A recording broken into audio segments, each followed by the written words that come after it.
A ideia é falar um pouquinho sobre a questão do tradutor e intérprete da língua de sinais. Hoje nós chamamos de TIUSP, que é o tradutor e intérprete da língua de sinais e da língua portuguesa. Essa profissão existe há um bom tempo. A primeira formação aconteceu em 1998 e a segunda 2000. A minha formação foi no ano 2000 pela Federação Nacional de Integração dos Surdos. Bom, a gente, enquanto intérprete, nós temos uma função bem desafiadora de fazer a mediação da comunicação da língua portuguesa para a língua de sinais ou para a língua de sinais versus língua portuguesa.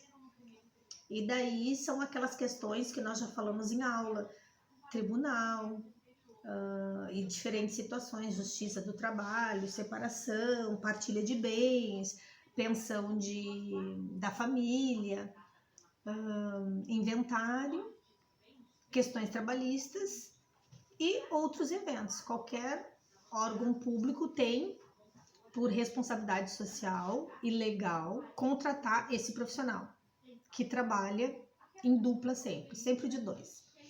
Cada 20 minutos ele troca, o colega troca e vem o outro e de 20 minutos, ok? Bom, daí nós temos algumas regras para que esse profissional consiga ser bem sucedido na sua tarefa, que não é fácil, é uma questão de sigilo, de fidelidade, de confiança e de poder passar exatamente a informação sem ruídos, sem que comprometa a mensagem. E daí nós temos o nosso código de ética, que eu coloquei lá no Skype e coloquei no grupo também e lá no Moodle, para que todos tenham essa informação. Os principais e fundamentais códigos de ética do profissional tradutor e intérprete. Então, são deveres desse intérprete. Ele deve ser uma pessoa de alto nível moral, honesta, consciente, confidente, ter um equilíbrio emocional e guardar informações confidenciais e não trair essas confidências, as quais foram confiadas a ele.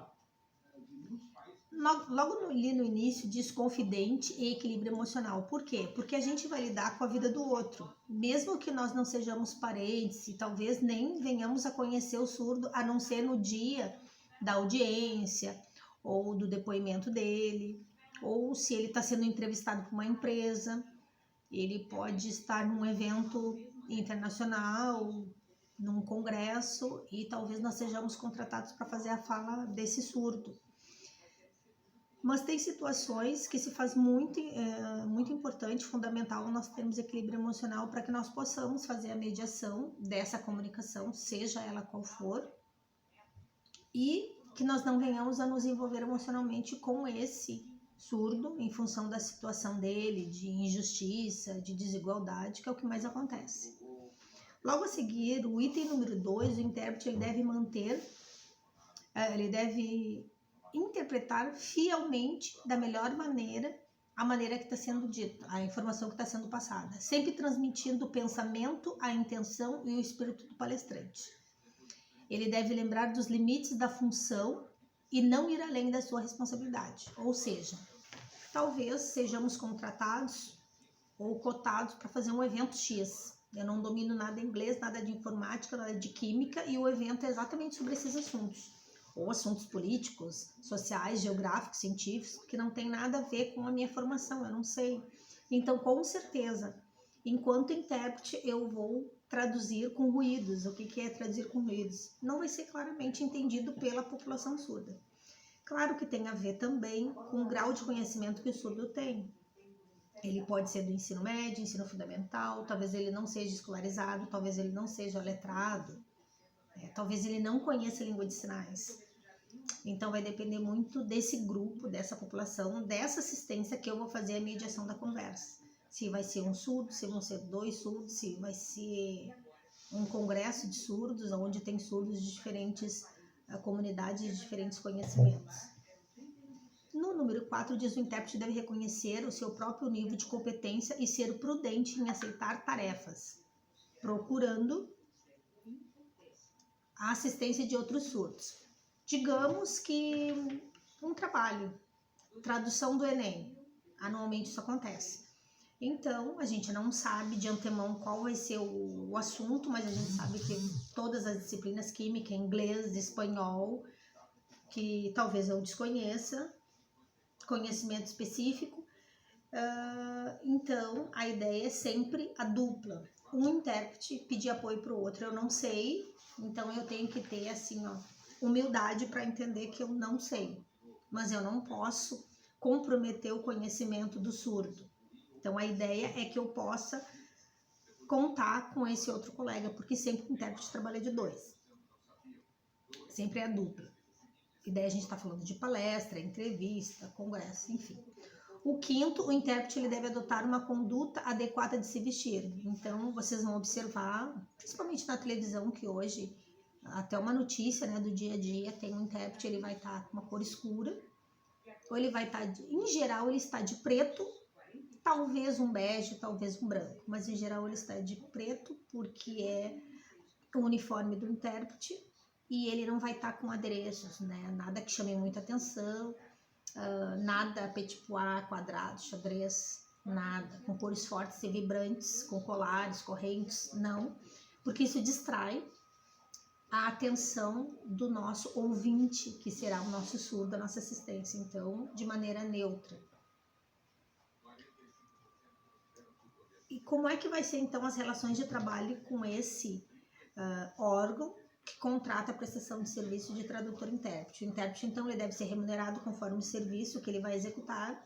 Esse serviço é feito ele é agendado, hora, como se fosse hora-aula,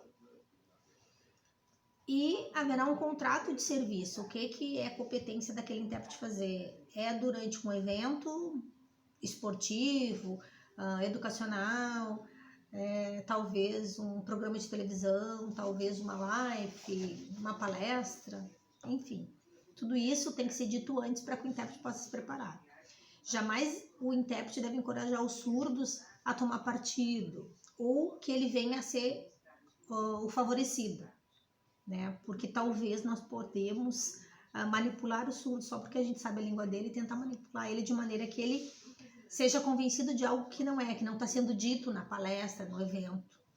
Então, a gente deve cuidar disso, por isso que nós falamos a questão da fidelidade e da neutralidade. É fundamental para que nós possamos estabelecer um momento de confiança com aquele nosso cliente que é o surdo, mesmo não sendo o pagamento da parte dele, mas é do órgão que nos contrata para nós atendermos ele. O intérprete ele deve considerar os diferentes níveis da língua de sinais, bem como a língua portuguesa. Porque muitas vezes o intérprete ele se preocupa demais em estudar a língua de sinais e esquece da língua portuguesa. Então, assim, ó, palavras básicas, ele não consegue achar um sinônimo, um sinal ou uma palavra que possa substituir aquela, e dele pula aquele sinal na tradução, sendo fundamental a tradução daquele sinal para o entendimento do contexto todo. Ou seja, eu omiti uma palavra, eu tirei um sinal, e acho que não vai dar diferença na compreensão da mensagem. E talvez aquele sinal seja coisa primordial no contexto. Então, o intérprete está sempre estudando. Em alguns casos legais, o intérprete ele deve informar as autoridades qual é o nível de compreensão das pessoas envolvidas. E daí eu tenho um exemplo para dizer para vocês, acho que já comentei com alguns que estavam em sala, quando nós estamos numa audiência. Então, o juiz pergunta o que aconteceu naquela situação de crime ou de violação dos direitos da pessoa com deficiência. E o surdo ou a surda não consegue se comunicar de maneira clara.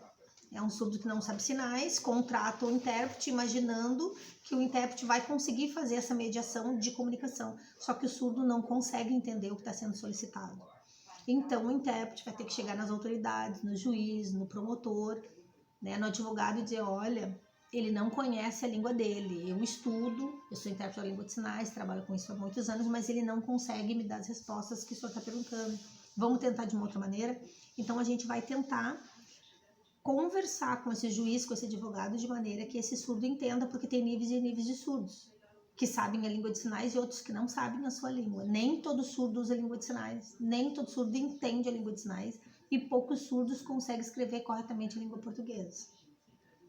O intérprete, então, 11º item da ética do intérprete, ele deve procurar manter a integridade e o respeito e a pureza, ou seja, a clareza de uma língua que envolve a outra. E sempre estar de mente aberta para sempre estar aprendendo novos conhecimentos. Exemplo, estamos no momento desse isolamento, que é uma situação mundial, global, onde muitos sinais estão acontecendo, a questão da saúde, a questão da contaminação, enfim, se nós estivéssemos falando de cometas, de planetas, de radiação, sinais especificamente daquela área, daquele momento. Então, o intérprete está sempre estudando. Existe essa relação com os colegas, que é o par, sempre em dupla.